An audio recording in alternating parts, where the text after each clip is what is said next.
Bonsoir, la Jacques nationale ADK. Bonsoir à tous les responsables. Bonsoir également à tous les coordonnateurs. Bonsoir où que vous soyez, avec qui que vous soyez dans l'étendue du territoire national ou international. Et bienvenue dans votre émission, l'invité de la Jacques nationale. Ravi de vous présenter aujourd'hui notre invité, Mody Diop, donc, qui sera dans quelques minutes ici dans la Jacques nationale. Nous prions à tout un chacun également de se connecter pour pouvoir suivre l'émission du début jusqu'à la fin. Donc c'est quand même tout inchallah dina dugg def présentation mag yi nu mel donc règlement yi ñu tëraloon aussi bu ñu si mënee dimbale lu si mel ni bañ a dugal ay message si jamono bu ñuy def entretien bi ba ni ñuy noppee su ko defee ku si nekk dugal li nga xam ne moom mooy témoignage am ak autre chose donc maa ngi jégalu dama xawoon bouger donc si yoon bi ma nekk xam naa ne dina impacter tuuti si vocaux yi mais bientôt incha allah rabbi ma yegg fi ma jëm merci beaucoup. salaamaaleykum wa rahmatullah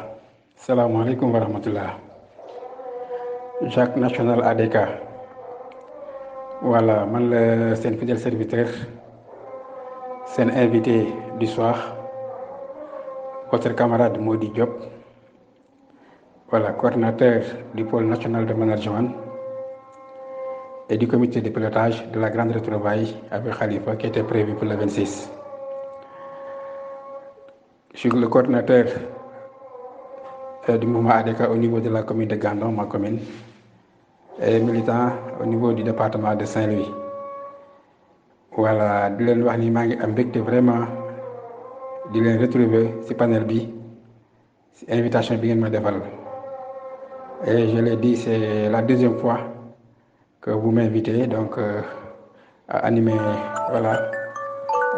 le panel. Donc pour man honneur la vraiment également mbégte bu rëy laa ci am di leen nuyu nag yéen ñëpp kenn ku ne ci turam ak santam góor ak jigéen mag ak ndaw di jiital ci nuyu bi suñu coordinateur national Babacar Diop di kilifa gi voilà après lui le coordinateur national de la JAC notre frère Abdoulaye Dieye et l'ensemble des membres du bureau des commissions et des différents membres de la JAC où qu'ils puissent se trouver au niveau national et au niveau de la diaspora. Voilà, donc kontaan naa lool di échanger avec vous sur un thème d'actualité qui porte sur la décentralisation, surtout l'acte 3.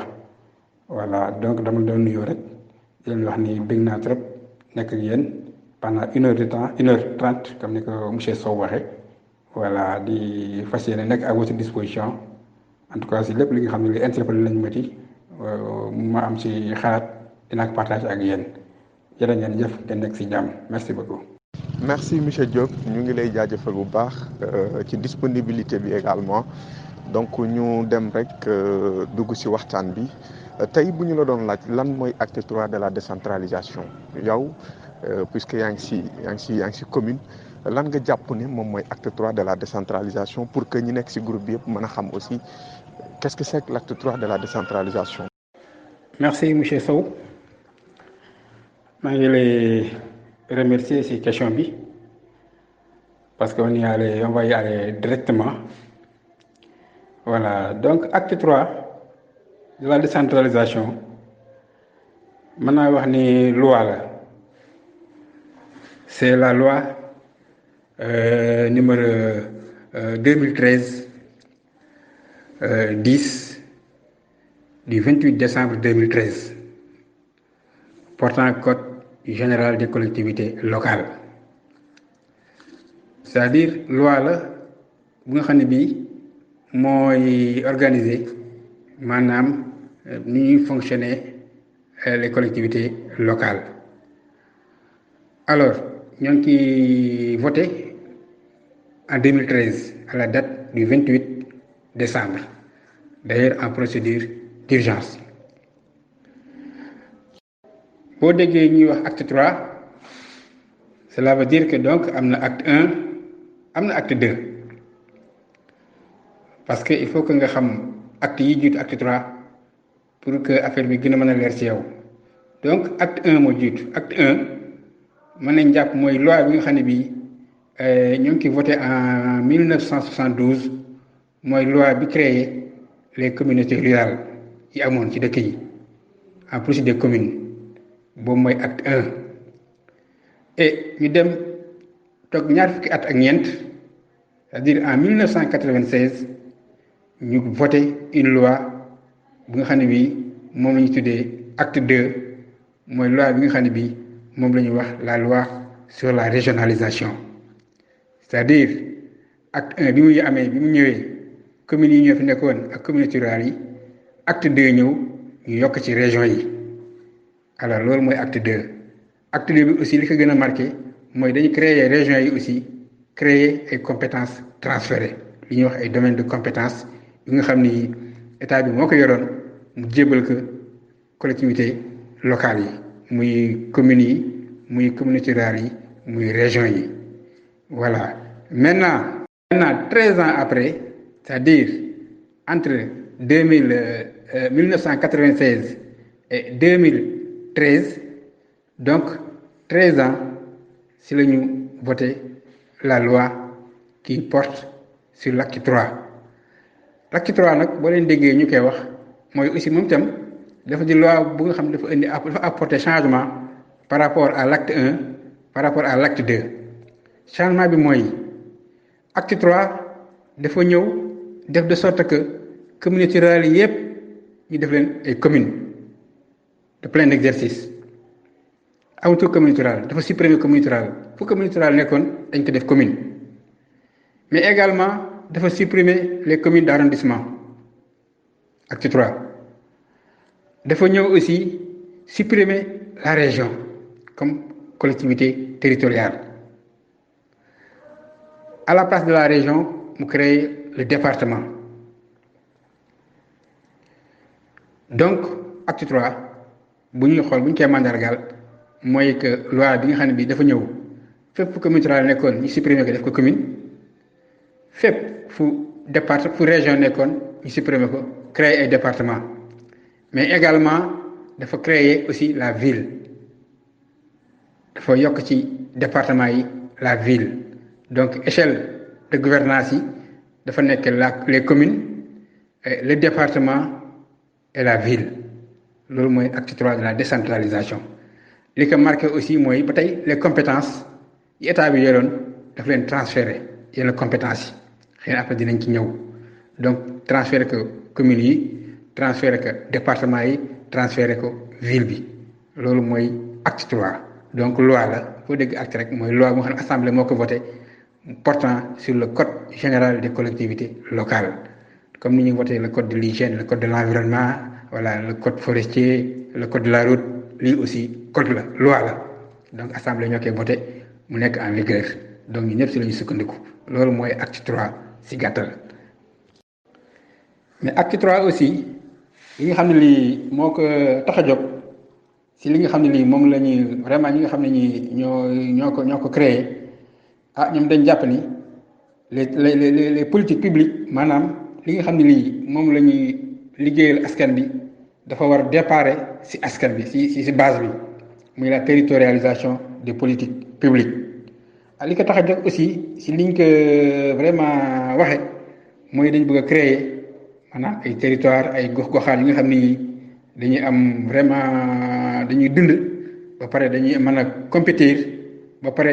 war a mën a propulser le développement loolu mooy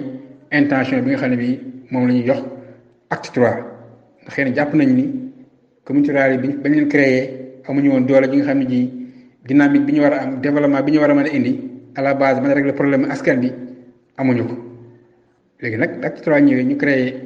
commune yi remplacer communauté rurale yi créer département créer ville dañoo jàpp ni bu ñu leen joxee ay moyens jox leen transférer leen compétences yi dinañu war a mën a régler problème askan bi mooy problème économique mooy problème njàng problème santé problème gestion environnement problème vraiment formation yooyu yëpp mooy li nga xam ne lii mooy compétence yi nga xam ne yi moom la acte 3 di viser fas yéene que réaliser pour que mu répondre à la volonté politique qui va faire du territoire en tout cas le lieu d'impulsion du développement nga ñëw toujours par rapport à la question du financement boo ñëwee nga jël lu mel na conseil départemental bi nga xam ne bii man ci laa nekk te moom laa gën a xam conseil départemental amul territoire c'est les communes associées qui constituent le conseil départemental état bi créé na ko mais malheureusement les conseils départementaux amuñu fiscalité propre c'est-à-dire amuñu fépp amuñu fu ñu mën a jëlee xaalis ndax ñoom amuñu territoire boo gisee marché ci commune la nekk boo gisee hôtel ci commune la nekk boo gisee ñu koy waxati boo gisee parc ci hôtel la nekk ci commune la nekk loo gis mu ngi ci commune jàmbur donc département amul territoire amul commune donc amul benn taxe bu nga xam ne mën na ko jëlee amul fiscalité bu nga xam ne bii ça lui est propre moo tax pour mu fonctionner état bi rek moo koy jox lu mu fonctionner muy fonds de dotation de la décentralisation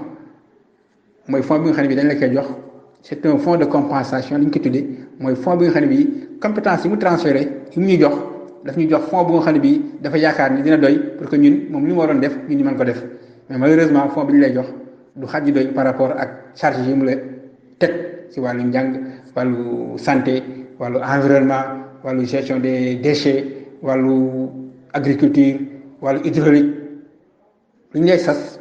ak lu ñu lay jox du xaj ji doy moo tax ñuy am jafe-jafe kooku mooy le premier fonds bi ñu lay jox mooy le fonds de développement de la décentralisation FDD wala ñu koy tuddee fonds de dotation beneen fonds bi ñu ngi koy tuddee le fonds d'équipement des collectivités locales le FECL fonds boobu moo lañu tuddee fonds d'investissement kooku bu ñu la ko joxee par rapport ak li nga xam ne lii mooy sa volume d'investissement ces projets yi nga am ak li ñu lay jox doo si mën a génn te fonds boobu bu ñu la ko joxee aussi mënoo si def dara lu dul investissement te xam nga les investissements c'est du lourd ça demande beaucoup de moyens alors moo tax ñun les départements boo gis ci Sénégal ñu bari dañu am ay jafe-jafe ñu si bari lu leen di jox ci fonds de dotation c'est pour payer le salaire des agents bu ñu ci jógee c'est le fonctionnement xëy na du cabinet du président le secrétariat duñ ci mën def leneen les fonds de concours muy les fonds d'investissement aussi li ñu lay jox pratiquement ak li nga war a def doo ci génn loolu mooy jafe-jafe yi nga xam ni vraiment acte 3 bi indi na ko c'est vrai que la volonté affichée mooy def de sorte que population yi ak kuréel yi leen di administrer ñu jógeeyantoo à ce niveau am na moom baax na parce que département moo gën jógee région population bi ni commune jógee ni commune rurale jógee woon ni département jógee moo xaw a loolu mooy avantage bi parce que nit ñi quand même gën nañ jógee seen kuréel seen échelle de seen organe de gouvernance yi donc côté boobu c'était une bonne vision mais malheureusement li ko waroon accompagner moo des moo ñëwul moo tax ñëw acte 3 ba tey jafe-jafe yi moo ëpp liñ ci doon séentu te it dañu xalaatoon ni bu ñu fa jógee réfléchir régler le problème du financement dañu war a dem vers la constitution des grands pôles territoriaux les pôles territoriaux yi nga xam ni jàppoon nañ ni moo war a remplacer les régions les pôles territoriaux ñoo war a remplacer les régions déjà identifié woon nañ ci 6 pôles territoriaux yi nga xam ne day dajale ay régions ñu nekk des grands pôles yi nga xam ni après moom mooy vraiment organiser le développement au niveau des territoires parce que l'objectif c'est d'aller vers des grands ensembles mais malheureusement loolu aussi jotaguñ ko def également la question de la fonction publique locale waroon na dugg ci phase 2 acte 3 de la décentralisation yooyu yëpp pour ñu mën a ci dugg il fallait que ñu évaluer mais évaluation bi moo jotagul am ba léegi loolu mooy situation acte 3 bi fi ñu tolloogum nii en tout cas di wax ni volonté la loi la intention yi c'était affiché mais malheureusement à la pratique il reste beaucoup à faire répondre gul daal à l'attente des populations sincèrement pour le moment daal en guise d'introduction à la réponse à la question de monsieur Sow loolu la mën a wax ci acte 3 de la décentralisation sans pour autant entrer dans les détails voilà de façon ramassée et synthétique pour que tout le monde puisse accéder à l'information donc lii daal la mën a jox en guise d'introduction et je reste à votre écoute par rapport à d'autres interpellations merci beaucoup jërë ngeen jëf. Voilà, merci monsieur Diop. Je pense que tontu bi leer na ba njàmbaase waale nga ci sax ay tontu yoo xam ne xëy na bëggoon nañu la ko laaj si kanam donc léegi yaa ngi wax ay compétences transférées ces compétences transférées cité nga ci l'éducation telle que la santé ainsi de suite mais yaa ngi wax également problème d'accompagnement mooy phase 2 bi nga xam ne yaa ngi koy junj léegi est-ce que aussi jàppuñu ne ci jamono bi ñu toll état waroon na leen gën a mën a accompagner les collectivités locales puisque ber na leen mën nañ ko tuddee ber ko yoroon ba si yàgg nga ber ko puisque ber na leen est-ce que accompagnement bi ci war ci jógee si état jëm si ñu mu ngi am. Merci monsieur Sow. Donc par rapport à votre question je crois que ñuy suivre actualité bi yëpp à tous les niveaux les collectivités locales ou territoriales quand même les exécutifs locaux dañuy jooy di wax ni le grand problème de l'acte 3 c'est le manque d'accompagnement de l'État par rapport à la volonté qu'il avait affichée. Dañuy transférer ay compétences mais l'État a centralisé les moyens. C'est ça la réalité. L'État a transféré des compétences, a transféré des charges lourdes aux collectivités locales tout en centralisant les moyens. C'est-à-dire les moyens de compensation yi moo doon jox collectivités pour que ñu mën a mettre en œuvre les compétences qu'il les a transférées loolu amul. L'État appuie les collectivités territoriales à partir de deux fonds. Le fonds de développement de la décentralisation moom la ñuy wax FDD moom la ñuy tuddee le fonds de dotation fonds boobu li ko tax a jóg mooy compétence yi nga xam ni daf ko transféré bu ne wàllu éducation dama waroon tabax ay classes wàllu santé dama tabax poste de santé tabax ay centre de santé wàllu environnement dama waroon lutter contre les changements climatiques dama jox exemple rek voilà faire la promotion du tourisme créer ay adduction d'eau yooyu mooy le fonds bi nga xam ni dañ koy waroon jël jox ko collectivité pour ñu mën a ko exécuter yooyu mooy compétence yi mais malheureusement charge yi ni mu toll ci collectivité yi par rapport ak moyens état bi joxe dafa tuuti li ci des aussi mooy l'autre fonds c'est le fonds d'équipement des collectivités locales muy le fonds de concours kooku aussi liñ ci jot dafa tuuti par rapport ak charge yi dafa tuuti moo tax collectivité yëpp ay jooy muy communes yi muy département yi muy villes yi. Ça, c'est le grand problème. Et c'est connu de tout le monde. Donc, le grand problème actuellement des collectivités territoriales, c'est la question du financement. Sincèrement, c'est la question du financement. Compétences yi ñuy transféré joxuñu moyens yu doy. boo gisee département amul fenn fu muy jëlee xaalis surtout ci état bi fonds de dotation wala fonds de concours bu ñëwulee doo mën liggéey loolu mooy problème bi. Le fonds la coopération décentralisée na mu waroon développer bu ko léegi. dinañ ci mën dellu si waat après parce que aussi loolu problème la quoi jërëjëf monsieur Sow par rapport à la question là. Merci monsieur Diop je pense que réponse bi am na solo et puis leer na donc bu ñu retourner tuuti en arrière si acte 3 de la décentralisation bi donc est-ce que jàppuloo ni état dafa yàkkamte acte 3 de la décentralisation est-ce que jàppuloo ni moom aussi dafa bëgg a créer quelque chose apporter par exemple touche personnelle am tax mu créer acte 3 de la décentralisation est-ce que jàppoo ni waroon nañu gën a mën a xaar ba communes yi gën a dëgër parce que amuñu fu ñu jëlee fonds là aussi il faut que ñu préciser ko am na communes yoo xam ne amuñu fu ñu jëlee fonds déjà yaa ngi may wax conseil départemental amuñu fu ñu jëlee fonds fudul ci état te jotee ga dafay xaw a sooxe est-ce que jàppaloo ni waroon na mën a xaar balaa ñu leen di ber di leen di voilà transférer ay compétences ñu xaar ba ñu dëgër ba mën a am fonds boo xam ne seen fonds personnel. Bon, monsieur Sow, effectivement, je peux être d'accord avec toi. Voilà, il y a beaucoup d'experts de la décentralisation et beaucoup d'acteurs du développement local qui ont pensé que l'État, quand même, s'est un peu précipité dans la création de l'acte 3. Voilà. Bon, entre l'acte 1 et l'acte 2, il s'est passé 24 ans. 24 ans entre l'acte 1 qui a créé les communautés rurales et l'acte 2 qui a créé la région, il s'est passé 24 ans. Donc il y a eu vraiment du temps de réflexion, d'évaluation des politiques publiques avant de créer la région. Mais maintenant, entre l'acte 2 et l'acte 3, voilà, il ne s'est passé que pratiquement 16 ans. 16 ans. Et aussi, il faut noter une chose. Le président Abdou Diouf, il a créé l'acte 2 qui institue la région, mais qui est lancé en 1992. 92 la lancé le processus, la réflexion, créer ay ateliers thématiques, organiser ay missions, les experts,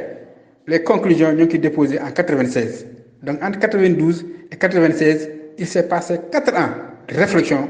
qui ont abouti à la création de la région comme collectivité territoriale. Xam nga on a mis du temps de réflexion pour aboutir à la régionalisation, contrairement à l'acte 3. L'acte 3 booy xool précipitation la. Il faut le dire, hein, c'était une loi qui devait répondre à une préoccupation politique. kooku moom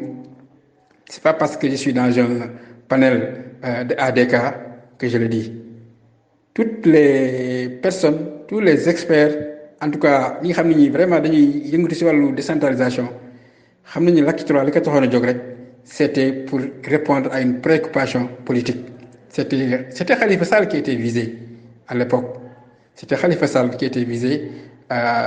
du fait de sa posture et de son entretien au niveau de la ville de Dakar. Alors moo taxoon ñu créé acte 3. C'est-à-dire les gens ne voulaient pas que directement qu'il soit élu à partir d'une liste de la ville. Alors ñu créé les communes yi nga xam ni nit ñi fa la ñuy jaar pour mën a accéder à l'élection de la ville qui était une élection indirecte. Donc loolu pratiquement ñëpp jàpp nañ ni moo tax ñu créer acte 3, c'est-à-dire créer la ville mais que pour que nga accéder si il faut que nga jaar si communes yi. Voilà moo tax Khalifa Sall ba leen ko gisee il est parti de la commune de Grand Yoff pour accéder à la ville. Donc c'était une politique. D'ailleurs boo xoolee sax la loi était passée en urgence à une date qui était pratiquement qui avait coïncidé avec un Magal de Touba, quelque chose comme ça. Mais les élus de la mouvance avaient tout fait pour la voter pour que vraiment mën a jàll et que li nga xam ne mooy seen intention inavouée moo doon ñu fexe ba mu jàll pour que ñu jéem réduire les forces de Khalifa Sall et de l'opposition. C'était ça. Mais franchement c'était précipité. moo tax y a toujours des problèmes. Beaucoup disent que voilà la région était plus pertinente. Bon, mais c'est un débat. Mais li nga wax moom lu am solo la, je crois que c'était précipité parce que on n'a pas pris le temps qu'il faut pour la mettre en œuvre. Moo tax jusqu'à présent phase 2 bi mën ñu ko def waxtuma ak phase 3 on n'a pas encore évalué mais jafe-jafe yi moom c'est perceptible, on le vit au quotidien. Merci monsieur Diop. Je pense que dégg naa li ma bëggoon dégg que voilà deful étude bi comme ingénieurs yi ni ñuy def étude du terrain d'abord balaa ñoo def seen construction. Donc état deful étude bi parce que aussi beneen problème bi si jànkuwanteel te bëgg naa si xam aussi sa point de vue mooy même am na maire yoo xam ne sax dañu leen fal c'est parce que ñoom ñoo sës foofu donc c'est parce que ñoom ñoo fa sës ñoo nekkoon ci communauté rurale bi jànguñu amuñu relation personnelle yoo xam ne dina mën a créer quelque chose ressource boo xam ne commune bi ñoo koy moomal seen bopp mais dañ leen fa fal c'est parce que ñoom ñoo fa nekkoon donc politique gu mag ñi ci jamono jooju noonu. Donc loolu aussi bëgg naa si xam sa point de vue parce que bëri na maire yoo xam ne mënuñ lire mënuñu bind et ça c'est un problème. Donc bitim réew la ñu nekkoon ñibbi si am xaalis nekk président communauté rurale ñu jëlee leen président communauté rurale acte 3 ñëw changer yëf yi ñu nekk ay maire te ba léegi voilà boo seetloo ñoom ñoo nekk si commune yeeg yu na mel ban jàngat nga am si loolu. Oui, merci monsieur Sow. Effectivement li nga wax lii moom bon c'est un débat mais également c'est un constat. Waaw, la plupart des exécutifs locaux, c'est comme ça qu'on les appelle, muy les maires, les départements, voilà ñu ci bari daal comme ni ñu ko waxee vraiment compétence yi ñu séntu ci ñoom amuñu ko. Bon, la plupart ils ont été proposés sur la base d'une clientèle politique. Waaw, parce que am na ci ay anciens PSR qui sont devenus des maires mais qui sont analphabètes bon xamuñu lu bare seen jàng dafa des loolu am na constat la. D'ailleurs dans les évaluations du fonctionnement des exécutifs locaux loolu da ciy feeñ le manque de formation des décideurs, des dirigeants, dans la plupart des cas, de s'y feignent. L'analphabétisme aussi, c'est très manifeste dans la plupart des exécutifs locaux, surtout les nouvelles communes. Parce que nous sommes c'était des anciens PCR. Bon, c'est le niveau d'études bon, maîtriser les procédures de budget, de fonctionnement, de direction, d'organisation des réunions et tout ça. En tout cas, c'est le leadership de FADES. Les évaluations, en tout cas, c'est des insuffisances. Mais c'est une loi. Une loi aussi, bien créée, ça va susciter un débat. Quel est le profil que doit avoir le maire, ou bien le président du conseil départemental, ou bien le maire de ville, ou bien l'élu en général? Le profil de l'élu. Débat vrai le bon, nous donne avancer la thèse selon laquelle ku jàngul amoo yenn niveau d'études ñi wax certificat ñi wax BFM ñi wax bac ñi wax licence ñi wax master dama nekk maire wala dama nekk président conseil départemental wala dama nekk maire de ville. C'était un débat. Bon, mais à l'unanimité, comme la plupart des gens qui étaient intéressés n'étaient pas forcément des intellectuels. Mais politique le politique ce qui l'intéresse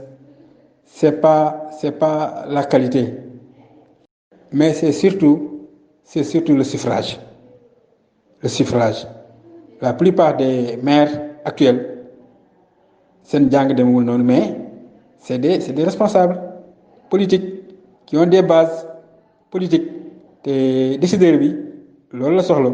motax la loi. Lorsque la question là s'était posée, finalement les gens ont enlevé ce point-là, c'est-à-dire le profil de l'élu,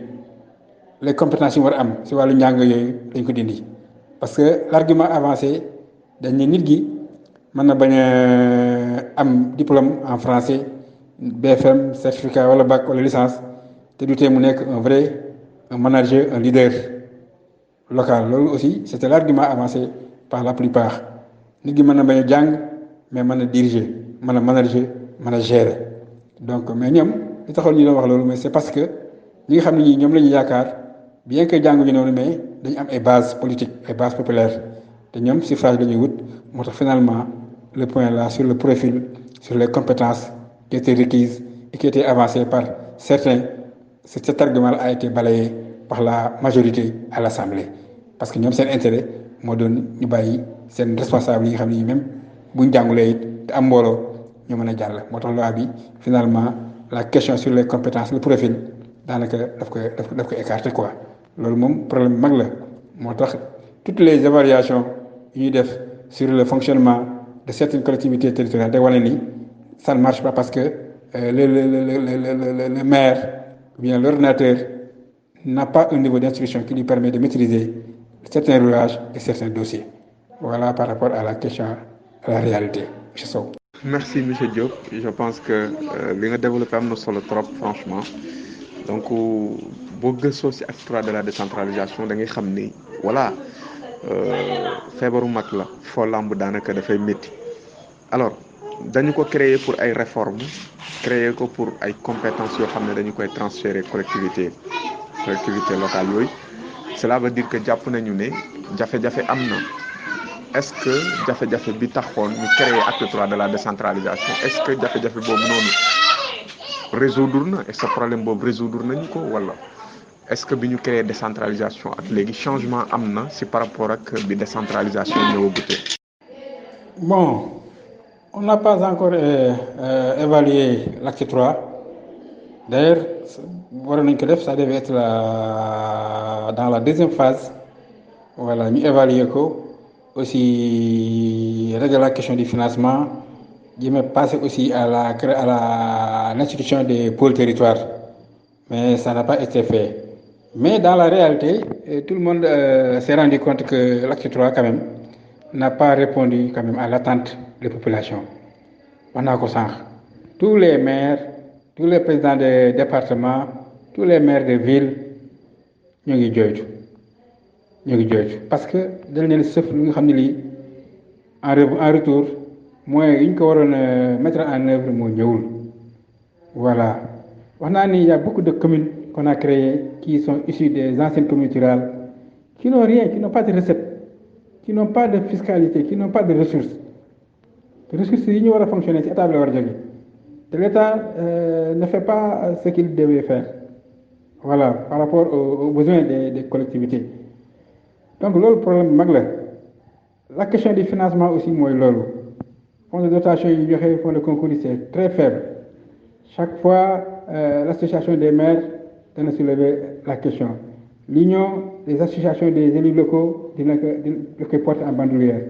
l'association des départements aussi du Sénégal il en fait son cheval de bataille mais malheureusement l'État en tout cas jusqu'à présent n'a pas répondu favorablement à l'appel des collectivités dans ce sens donc loolu moom jafe-jafe bu rëy la le statut de l'élu local waroon nañu ko définir ça faisait partie des éléments d'évaluation perspective la woon amul la création des pôles territoires le regroupement des différentes régions en pôles waroon nañ ci passé amul donc jafe-jafe yi daal vraiment mën nañu wax ni moo ëpp acquis pour le moment également la coopération décentralisée daanaka dafa plombé parce que si je prends le cas de Saint-Louis rek ñun quand on était au conseil régional de Saint-Louis avec la coopération décentralisée on avait des partenaires avec 3 régions de France la région Nord-Pas-de-Calais avec Lille la région Midi-Pyrénées à Toulouse et la région Rhône-Alpes ces 3 régions yi ñu collaboré ñu amaloon partenariat rek li ñu daan appuyer en investissement daan jóge ay 7 milliards par an ça nous permettait de faire de gros investissements dans la région alors bi ñu créé acte 3 daanaka les régions françaises dañoo geler toutes les conventions qui les liaient aux régions du Sénégal parce que région amatul département moo am te ñoom dans leur législation une région ne peut pas contractualiser avec un département cela nous a valu beaucoup de pertes en fiscalité en finance donc là aussi c'est un mal de l'acte 3 qui méritait d'être corrigé à travers les pôles territoriaux mais malheureusement on n'est pas encore arrivé à ça vraiment globalement daal toutes les missions d'évaluation sérieuses les études sérieuses du bilan montrent que l'acte 3 n'a pas encore répondu à l'attente des populations à l'attente des collectivités territoriales franchement ce qu'on avait réussi avec la région on n'est pas encore parvenu à le faire avec l'acte 3 de la décentralisation c'est vrai benn avantage la am mooy quand même il y a la proximité la gouvernance de proximité quand même est manifeste c'est-à-dire le département les communes les populations sont plus proches de leur département que de la région les populations sont plus proches de leur commune que de leur département à ce niveau-là quand même c'est un acquis mais malheureusement les mesures d'accompagnement n'ont pas suivi et le bilan à ce moment c'est mi-figue mi-raisin